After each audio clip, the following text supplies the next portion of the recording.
Bienvenue dans les coups de boost avec Virginie, un podcast pour bien démarrer la journée, conscient et engagé, en diffusion le lundi.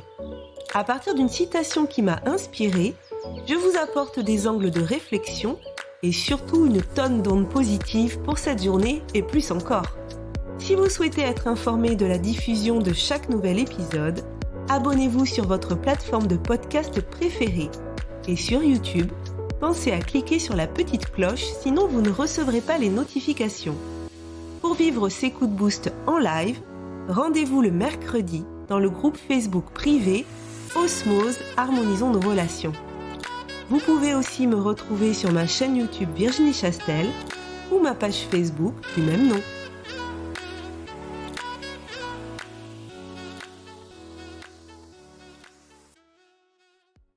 On y va pour ce coup de boost. Aujourd'hui, je vous parle d'une citation, d'une phrase de Lise Bourbeau.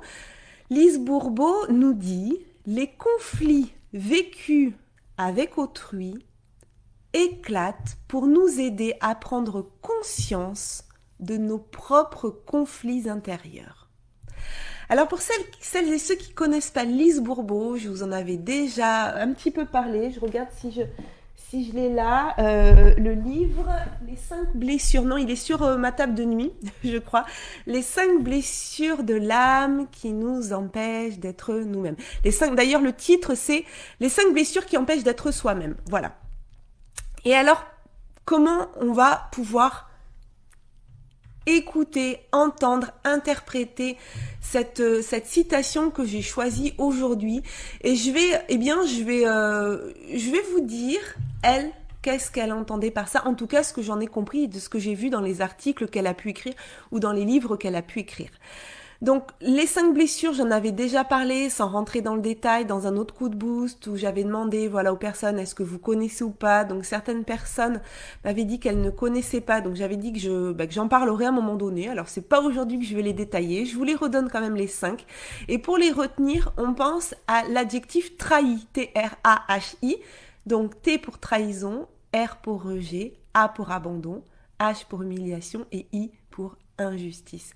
Et comme ça nous permet bien de les retenir. Alors, Lise Bourbeau, avec cette phrase, les conflits vécus avec autrui éclatent pour nous aider à prendre conscience de nos propres conflits intérieurs. Alors, selon Lise, la façon dont nous voyons le monde qui nous entoure, que ce soit les objets, que ce soit la nature, les personnes, est un reflet de ce que nous sommes et surtout de ce que nous croyons être dans le moment. Déjà, est-ce que juste à cette énonciation que le monde qu'on voit ou la façon dont on voit le monde, ça serait un reflet de ce que nous sommes et de ce que nous croyons être dans le moment? Est-ce que déjà ça vous parle? Est-ce que vous êtes a priori d'accord avec ça ou pas? Alors, pour connaître certaines personnes qui sont présentes dans le groupe, je sais que ça va vous parler, mais je ne connais pas tout le monde dans le groupe, donc vous pouvez me partager, si ça vous parle, ou si au départ vous vous dites non, ça me parle pas du tout. Alors Lise, elle nous dit qu'il y a plusieurs avantages à accepter ce fait, voilà, parce que on peut partir de ce postulat, ou on peut partir du contraire, mais en tout cas d'accepter cette façon de voir les choses, ça a plusieurs avantages. Elle nous dit que ça nous permet de découvrir ce que l'on ignore sur nous-mêmes, que ça nous permet de savoir ce que l'on accepte ou non de ce que l'on est, que ça nous permet, il y en a 4, le troisième, que ça nous permet de développer de la compassion pour les personnes qui nous dérangent et que ça nous permet de développer la notion de responsabilité, réduisant ainsi la culpabilité envers nous-mêmes et la culpabilisation des autres. Alors vous voyez 4 avantages à ça, donc ça vaut peut-être le coup d'aller creuser un petit peu.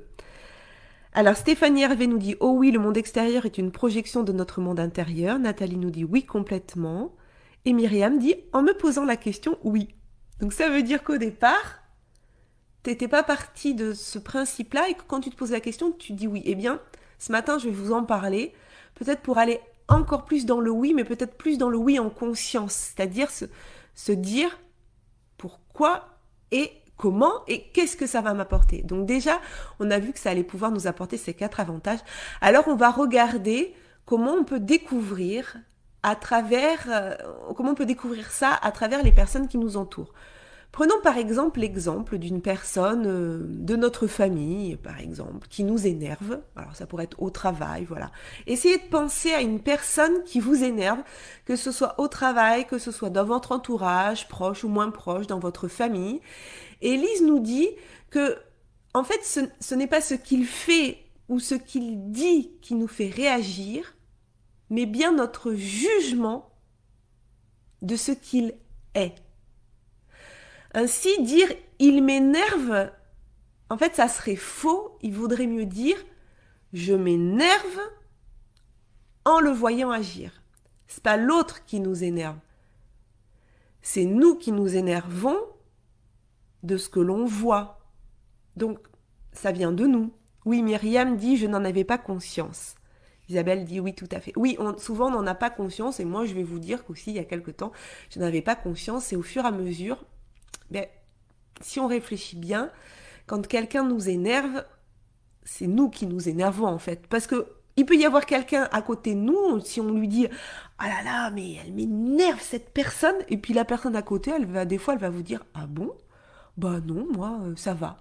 Donc c'est pas la personne qui nous énerve, c'est nous qui nous énervons en fonction de notre propre jugement, de notre propre vision du monde. Alors, Lise nous dit que l'on peut découvrir à travers l'autre ce que l'on ignore de nous-mêmes. Hein. Mais alors comment ? Eh bien, pour se voir à travers cette personne de notre famille, par exemple, ou de notre entourage, celle à laquelle vous pensez, on doit se poser la question suivante. Je le juge ou l'accuse d'être quoi ? Alors, supposons que la réponse soit « je l'accuse de me manquer de respect ». Donc, je l'accuse d'être irrespectueux. Donc, ça peut être ça peut être « je l'accuse d'être malhonnête », je l'accuse d'être égocentrique. Essayez de penser à cette personne. Vous l'accusez d'être quoi ?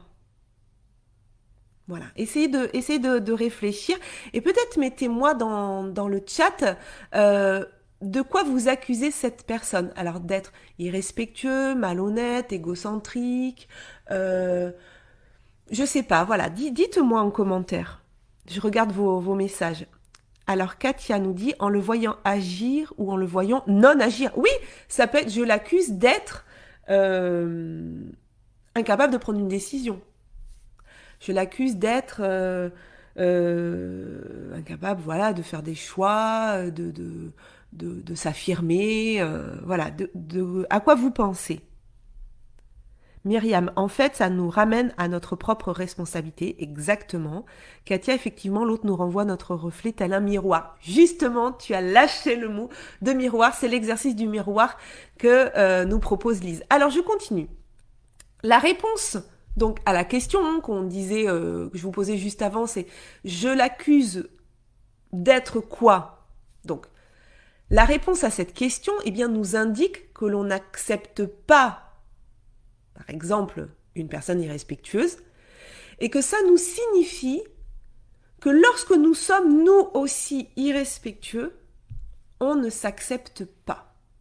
Donc, ce qu'on n'accepte pas chez les autres nous renverrait à une partie de nous-mêmes que nous n'acceptons pas. Moins nous voulons voir ce que nous sommes, moins, la phrase est compliquée, alors je l'ai écrite, moins nous voulons voir que nous sommes ce que nous jugeons les autres d'être, plus nous attirons à nous des personnes que nous jugerons d'être ainsi, et plus ils nous dérangeront. Alors, je vais la redire. Moins nous voulons voir que nous sommes ce que nous jugeons les autres d'être, plus nous attirons à nous des personnes que nous jugeons d'être ainsi, et plus ces personnes nous dérangeront. Myriam nous dit se plaindre et ne rien faire pour que ça change. Oui, par exemple, on peut ne pas supporter les personnes qui se plaignent et qui font rien pour que ça change. Ouais, on peut se plaindre de ça, ça peut nous agacer. Alors, pourquoi Lise peut-elle affirmer que nous sommes ainsi, c'est-à-dire que d'être comme les autres que nous ne supportons pas? Elle répond que ce que nous voyons chez les autres, et c'est ce que tu disais Katia, est notre miroir. Et que nous ne pourrions donc que voir ce qui nous appartient. C'est-à-dire qu'on ne verrait pas chez les autres quelque chose qu'on n'a pas, ou plutôt que si on ne l'a pas accepté en fait, on va le voir chez les autres. Et elle nous propose donc l'exercice du miroir en 3 étapes. Si vous voulez, si vous avez envie d'utiliser tous ceux qui vous entourent pour mieux vous connaître et pour développer davantage d'amour et d'acceptation dans votre vie, et par-dessus tout, améliorer vos relations. Si vous avez envie, d'utiliser ce potentiel qu'est les autres, je vais vous donner les 3 étapes à faire lorsque vous découvrirez un aspect de vous-même, peut-être inconscient et non accepté. Alors Nathalie nous dit se laisser aller dans la négativité. Voilà, ça t'énerve quelqu'un qui est négatif et qui se laisse aller là-dedans. Alors justement, Laurence, idem pour notre partie lumineuse, exactement, et justement je vais en parler, j'ai prévu de vous en parler à la fin parce que ça marche dans un sens et ça marche dans l'autre, dans le côté négatif entre guillemets et dans le côté positif. Alors c'est 3 étapes. Première étape, quand vous voyez une personne de votre entourage qui est d'une façon que vous n'acceptez pas ou que vous ne supportez pas, demandez donc à cette personne que vous jugez dans quelles circonstances cette dernière vous juge d'être la même chose. Par exemple, le fait d'être irrespectueux. Si vous demandez à la personne, est-ce qu'il y a des circonstances dans lesquelles tu m'as trouvée irrespectueuse? Elle va probablement vous donner un exemple qui va vous surprendre, parce que vous ne pensez pas être irrespectueux, puisque vous ne supportez pas les gens irrespectueux. Elle va donc vous donner probablement un exemple qui va vous surprendre, parce que selon vous, lorsque vous agissez ainsi, de la façon dont elle va vous dire, vous êtes loin de vouloir lui manquer de respect. Donc, elle risque peut-être de vous donner un exemple où vous dites non, là, je t'ai pas manqué de respect. Donc, posez-vous la question du pourquoi elle vous a trouvé à ce moment-là irrespectueux. Et là, regardez, quelle était votre intention, votre motivation dans l'exemple donné par cette personne. Sachez alors que l'autre personne a la même intention que vous au moment où vous la jugez d'être irrespectueuse. Alors là, c'est une partie, je dirais, où ça peut être un peu difficile à admettre. C'est-à-dire que si moi je juge que telle personne elle a été irrespectueuse, peut-être par exemple quand elle ne m'a pas demandé mon avis pour regarder un film ou j'en sais rien, ou pour choisir un cadeau. Bon, voilà, un exemple de choses que j'ai trouvé irrespectueux. Et je lui demande, est-ce qu'il y a eu un moment donné où toi tu m'as trouvée irrespectueuse? Et là, elle va peut-être nous sortir un exemple où nous on considère pas du tout qu'on lui a manqué de respect. Imaginez bien que là aussi, c'est sa façon à elle de ressentir les choses. Alors que vous l'avez pas du tout fait pour lui manquer de respect. Mais elle l'a senti comme étant de l'irrespect. Si vous inversez les rôles, ce que vous avez senti comme de l'irrespect de sa part, c'était peut-être pas du tout fait avec une intention de vous manquer de respect. Donc vous voyez, on a plusieurs points de vue, et la façon dont on va regarder le monde, la façon dont on va regarder une même réalité, va nous déclencher des choses différentes et sensations, des sentiments différents. Katia, tu dis, je rejoins Laurence, car ce que l'on admire chez l'autre, c'est quelque chose que l'on a en nous, mais que l'on n'a pas encore conscientisé. Exactement, je vais y venir. Tout à fait, je suis tout à fait d'accord avec vous, les filles. La troisième étape, après avoir réfléchi, quelle était notre intention dans l'exemple donné par la personne, et s'être rendu compte que peut-être que cette personne, eh bien, elle avait aussi la même intention dans ce qu'on a interprété comme étant un manque de respect. La troisième étape, eh bien, c'est de partager à l'autre ce qu'on a découvert. Et de la remercier finalement de nous avoir permis de faire cette découverte. Parce que la seule raison, d'après Lise Bourbeau toujours, pour laquelle elle vous dérangeait, était le fait que vous n'acceptiez pas d'être irrespectueux. Peut-être que des fois on l'est et qu'on l'accepte pas.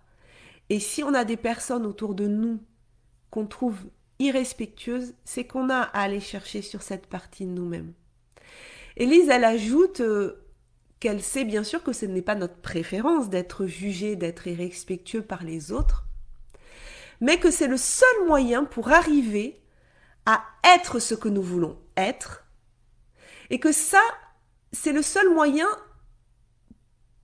de passer par cette étape de nous accepter dans ce que nous ne voulons pas être. Si on veut arriver à être ce que l'on veut être, il faut accepter de passer par cette étape, d'accepter qu'il y a des fois, on est ce que l'on ne veut pas être. Et ça, c'est hyper difficile, mais ça fait grandir. Et c'est là où les autres nous font grandir et notre relation aux autres nous fait grandir. Si on accepte de voir ça,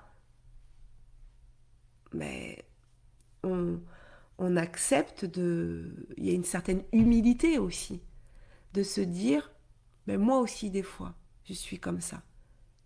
Mais si je ne veux pas être comme ça, il faut d'abord que je prenne conscience que parfois je suis comme ça. Parce que si je le rejette, je n'en prends pas conscience et je continue de l'être sans m'en rendre compte.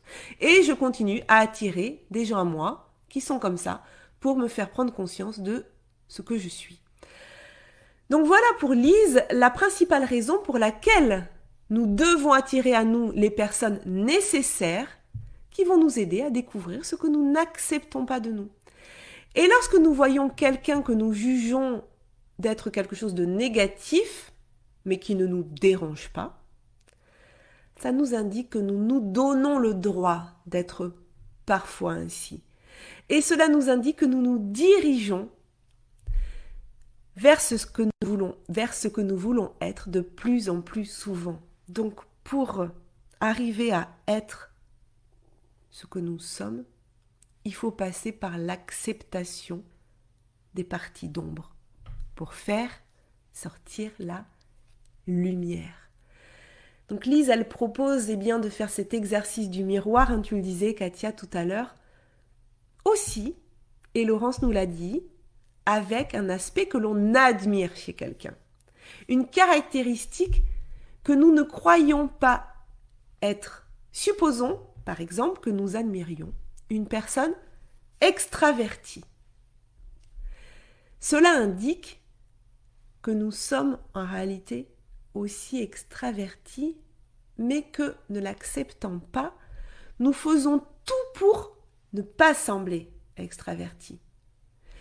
Il nous reste donc à vérifier pourquoi nous avons peur, de quoi nous avons peur en masquant ce côté de nous, en étouffant ce côté de nous, de quoi nous avons peur si nous nous permettions d'être extravertis comme nous le désirions. Il y a plusieurs degrés, il y a plusieurs degrés dans cette caractéristique d'être extraverti. Mais si on admire quelqu'un qui l'est, ou aussi d'ailleurs, si on ne supporte pas quelqu'un qui l'est, vous voyez, à partir du moment où ça vient soit nous déranger ou soit ce côté admiratif, c'est qu'une partie de nous l'est, mais qu'on n'ose pas la faire surgir par peur de quelque chose, et c'est ça qu'il faut aller chercher. Alors pour conclure, Lise nous rappelle que notre jugement est donc soit basé sur une chose qui nous dérange ou que nous admirons, que nous nous empêchons de voir que nous sommes ainsi par peur de ne pas être aimés, et que cette peur, eh bien, elle est basée aussi, et on en revient à une de nos blessures de l'âme, trahison, rejet, abandon, humiliation, injustice. Pourquoi on a peur, par exemple, d'être extraverti? Est-ce que c'est la peur d'être humilié? Est-ce que c'est la peur d'être rejeté? En tout cas, ça a toujours un lien avec la peur de ne pas être aimé. Et donc, on a tout intérêt pour progresser, pour grandir, à profiter de tous ces miroirs qui nous entourent, de tous ces miroirs que sont les personnes qui nous entourent, afin de mieux nous connaître, de mieux nous, en fait, pour nous accepter et d'utiliser ce moyen qui pour elle est le plus efficace pour améliorer nos relations. Donc moi, je vous invite, dites-moi en commentaire, coucou Patricia, oui, t'arrives tout juste, écoutera le replay avec grand plaisir. Je vous invite eh bien, à penser à une personne qui, soit que vous admirez énormément, ou soit une personne qui vous dérange, de penser à quelle est cette caractéristique que vous admirez ou qui vous dérange. Si vous avez envie voilà, de me partager dans le chat cette chose-là, on a dit, ça peut être la malhonnêteté, le fait d'être extraverti, le fait d'être égocentrique, le fait d'être irrespectueux. Voilà, ça m'intéresserait de voir quelle est cette caractéristique qui vous interpelle. Et dites-vous bien que il faut rester très bienveillant avec soi-même et avoir beaucoup d'humilité. Vraiment beaucoup d'humilité de se dire, je vois ça en l'autre, qu'est-ce que ça vient chercher chez moi? Voilà, c'est tout pour aujourd'hui. Il est 9h moins 1. Alors, on va passer à l'oracle. Isabelle, tu nous dis merci Virginie, je suis dans un lac de peur, ça me fait du bien de t'entendre. Oh Isabelle, ben écoute, je suis ravie si ça te fait du bien et ça sera un grand plaisir le jour où on va se rencontrer. Katia, tu me dis excellent coup de boost, merci beaucoup. Alors je regarde ce qu'avait marqué Cécile. J'avoue que je n'avais pas vu le côté dérangeant de certaines personnes qui portent haut ce que je veux enfouir en moi. Merci de m'avoir fait voir que l'admiration peut être aussi la même chose. Oui, c'est les deux facettes d'une même pièce en fait. On a des dualités. Il y a nos côtés ombres, nos côtés lumière. C'est important de tout accepter, autant nos côtés ombres que nos côtés lumière. Et donc les personnes de notre entourage, elles nous font voir ça. Et, et là aussi, les personnes qu'on admire, ça veut dire qu'on a ça en nous, mais pourquoi on n'ose pas le faire éclore? Et de la même façon, pour les zones d'ombre, il faut les accepter. Marilène, merci de me rappeler de ne pas oublier que ce qui me dérange chez l'autre est aussi en moi. Mais oui, et donc c'est faire preuve de beaucoup d'humilité. Et moi aussi, je fais pareil comme tout le monde. Et quand quelqu'un m'énerve vraiment, je me dis, alors attends, pose-toi la question là, pourquoi ça t'énerve? Voilà, parce que peut-être que mon voisin, je disais tout à l'heure, ça l'énerve pas. Donc, c'est ma façon de voir la réalité. Allez, je sais que vous attendez avec impatience le tirage de la carte. On y va, on y va, on y va. Stéphanie, nous sommes entourés de boules à facettes, c'est génial, oui. Plein de miroirs, ouais, ça donne envie de danser. Exactement. Merci Stéphanie pour ton message. Allez, ça sera celle-là. Quelle magnifique carte. Joël, tu nous dis idem en cours de route, mais un plaisir de t'écouter, de se sentir connecté. Merci. Merci Joël. Cette carte, c'est médite. Prends le temps de méditer, de te connecter à l'instant présent. C'est un vrai moment où tu te sens pleinement vivant. Calme ton mental, éduque-le en le mettant au service de ton cœur. Laisse-toi cet espace pour écouter les messages de ton âme. Accueille le cadeau de la méditation. Accueille la pleine conscience de qui tu es vraiment. Encore une fois, vous serez d'accord que la carte, elle tombe pile poil. Accueille la pleine conscience de qui tu es vraiment. Et pour accueillir qui on est vraiment, il faut aller voir nos parts d'ombre, nos parts de lumière. Il faut aller explorer tout ça. Muriel, tu dis « Coucou, j'arrive en retard. Myriam, je l'ai tiré avant un atelier la semaine dernière. Laurence, tellement la carte qu'il me fallait. Katia, cet oracle est magnifique. Stéphanie Hervé, as-tu un compte Instagram? Oui, Stéphanie Hervé a un compte Instagram. Stéphanie Hervé, tu peux la retrouver très facilement, Katia, parce que sur mon compte Instagram, à chaque fois que je partage la carte, je tag Stéphanie Hervé.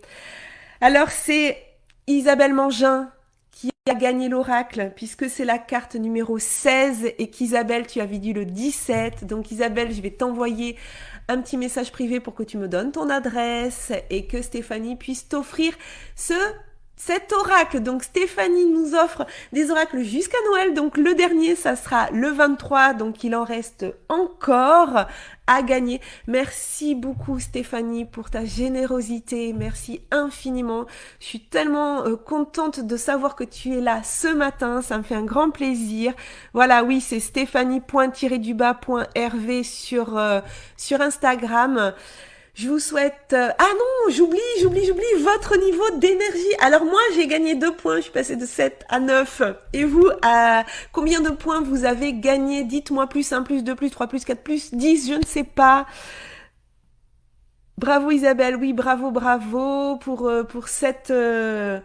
cet oracle. Donc j'espère que ce coup de boost vous a fait du bien. Moi en tout cas, il m'a fait du bien de vous partager Isabelle qui nous met waouh super, je suis comblée. Donc dites-moi, je vous quitte pas tout de suite. À combien vous êtes en énergie? Stéphanie Hervé, merci Virginie, merci à vous toutes, très belle journée. Katia, 9. Alors comme je sais plus à combien vous étiez au début, dites-moi combien vous avez gagné de points, j'espère juste que je vous en fais pas perdre. Nathalie, tu dis plus 1, maintenant t'es à 9, super. Valérie, 9, je crois que t'étais à 8 en arrivant. Voilà, bravo Isabelle, l'oracle s'envole vers toi aujourd'hui, te dit Stéphanie, donc je vais lui envoyer ton adresse. Isabelle, tu dis allez, 7 pour moi, merci, ça m'a fait du bien, je suis ravie. Isabelle Mangin, t'es au taquet. Ah bah oui, c'est pas possible autrement. Allez, je vais vous quitter. Je vous souhaite une très très belle journée. Et pour celles et ceux qui ne seraient pas dans le groupe Osmose, je vous remets en commentaire le lien pour rejoindre le groupe Osmose.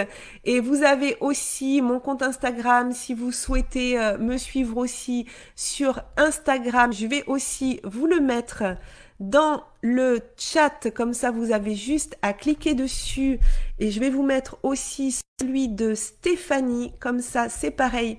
Vous aurez juste à cliquer dessus pour rejoindre directement Instagram. Oh Johnny, oui, t'arrives trop tard, mais oui, il y avait une très belle énergie.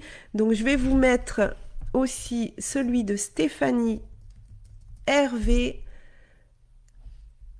pour que vous puissiez aller la suivre. Et vous verrez, je vous partage dans le groupe Osmose, je vous partage sur Instagram aussi et ma page Facebook un calendrier de la gratitude pour ce mois de décembre avec des petites questions qui vous permettent de vous reconnecter à la gratitude. Allez, je vous souhaite une très belle journée et surtout, vous savez ce que je vous dis à chaque fois, prenez soin de vous. Je vous aime, je vous adore. À mercredi prochain. Ciao. Si ce coup de boost vous a plu, sentez-vous libre de le partager. Je vous invite aussi à découvrir mon autre podcast, Osmose, Harmonisons nos relations, dans lequel je vous propose tous les vendredis une aventure audio vers la découverte d'une personne qui m'a partagé son histoire, ses épreuves et les actions mises en place pour retrouver son équilibre et son énergie. Belle journée à vous et surtout, prenez soin de vous.